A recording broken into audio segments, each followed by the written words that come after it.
अस्सलाम वालेकुम फ्रेंड्स, मेरा नाम है वलीद हसन और आज मैं आपकी इन्फॉर्मेशन के लिए एक न्यू वीडियो के साथ हाजिर हूं। तो फ्रेंड्स, आज हम बात करने वाले हैं Xiaomi Redmi Y3 या Xiaomi Redmi 7 के बारे में। तो गाइस, ये दोनों ही नाम एक ही डिवाइस के हैं और आज मैं आपको बताने वाला हूं इस डिवाइस की स्पेसिफिकेशन, प्राइस और इसकी लॉन्च डेट के बारे में। स्पेसिफिकेशन की बात करें तो गाइस, इसमें जो डिस्प्ले लगा हुआ है वो एक 6 इंच का एक IPS LCD पैनल है जो कि 1080p की रेजोल्यूशन के साथ आता है।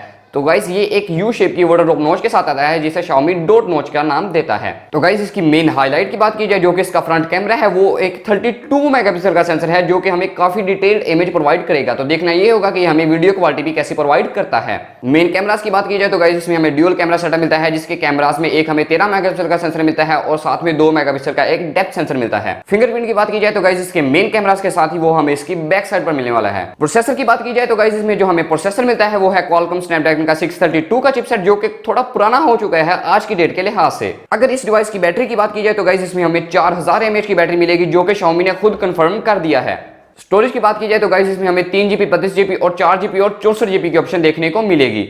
और गाइस, अगर हम इसके बैक डिजाइन की बात करें तो गाइस, इसमें हमें यूनिबॉडी प्लास्टिक डिजाइन मिलता है जो कि ग्लासी फिनिश के साथ आएगा। इस डिवाइस की लॉन्च डेट की बात की जाए तो गाइस, इसकी जो इंडिया में लॉन्च डेट है वो है 24 अप्रैल, लेकिन पाकिस्तान में इसकी अभी तक लॉन्च डेट कंफर्म नहीं की गई। तो देखना ये होगा कि Xiaomi इसको किस प्राइस के साथ पाकिस्तान में कब तक लॉन्च करता है। लेकिन अगर हम इसकी एक्सपेक्टेड प्राइस की बात करें तो गाइस, वो है 25 से 30 हजार। तो देखते हैं कि इसको ये किस प्राइस के साथ लॉन्च करता है, क्योंकि गाइस मार्केट में पहले ही बहुत ज्यादा कंपटीशन है। क्योंकि इसके कंपटीशन के लिए Realme ने अपना Realme 3 पाकिस्तान में लॉन्च कर दिया है। तो देखते हैं कि Xiaomi इसको कब तक पाकिस्तान में लॉन्च करता है। इस डिवाइस के रिलेटेड अगर मैं अपने ओपिनियंस की बात करूं तो गाइस, मुझे ये डिवाइस कोई ज्यादा खास नहीं लगी है और अगर ये 25 हजार के ऊपर आती है तो ये डिवाइस कोई ज्यादा अच्छा परफॉर्म नहीं कर पाएगी, क्योंकि जो Realme 3 है वो काफी अच्छे स्पेक्स के साथ 22,000 के प्राइस टैग में आता है। सो आई होप कि आपको मेरी आज की वीडियो पसंद आई होगी। अगर आपको मेरी वीडियो अच्छी लगी तो मेरी वीडियो को लाइक करें, दोस्तों के साथ शेयर करें और मेरे चैनल को सब्सक्राइब करें और आने वाली वीडियोस की अपडेट हासिल करने के लिए बेल आइकन को जरूर प्रेस कीजिएगा। मैं मिलता हूं आपसे एक और वीडियो में, तब तक के लिए अल्लाह हाफिज।